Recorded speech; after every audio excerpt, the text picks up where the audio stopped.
this point. This is India's first indigenous aircraft carrier that has now gotten operational, which is INS Vikrant, operational in the Arabian Sea as it was commissioned in the Indian Navy back in September 2022. Now, the INS Vikrant, which is India's first indigenously built aircraft carrier, is now operational. As per the sources that are coming in from the Indian Navy, the fighter aircraft MiG-29K and the anti-submarine helicopters that are said to be operating from this Navy aircraft carrier.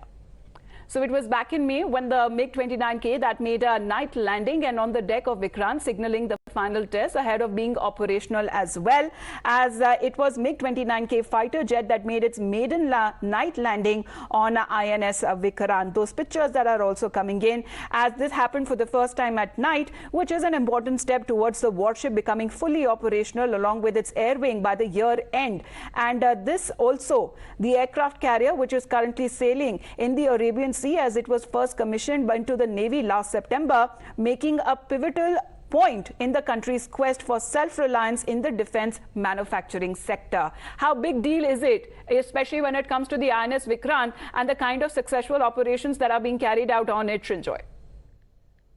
Yes, this is a very important moment because this is the first time India's two aircraft carriers are together and sailing together. You have the INS Vikramaditya, which used to be the Admiral Gorshkov, and you have the newly commissioned indigenous INS Vikrant. They are flying the MiG-29K. Both are in the Arabian Sea. They are sailing next to each other.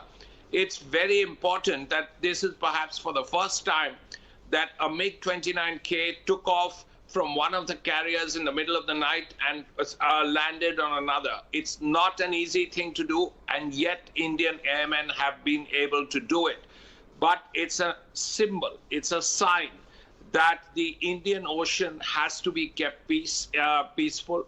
It has to be kept free. There is a lot of trade going from one side to the other, from the west to the east. It goes through the Indian Ocean.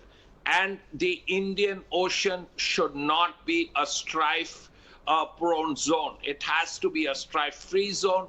It has to be free of piracy. It has to be free of other kinds of threats. And it's a message to all those who want to make the Indian Ocean a zone where there can be problems. This is a way of the Indian government saying that, look here, we have two aircraft carriers. We have other forces. They are very powerful symbols. Absolutely, a big moment for our defense forces. As Srinjoy has been pointing out, that the aircraft carriers presently undergoing air certification and flight integration trials with rotary wing and fixed wing aircraft to also achieve combat ready state at the earliest. Thank you very much for the moment, Srinjoy, for joining in. We will be back after a short break.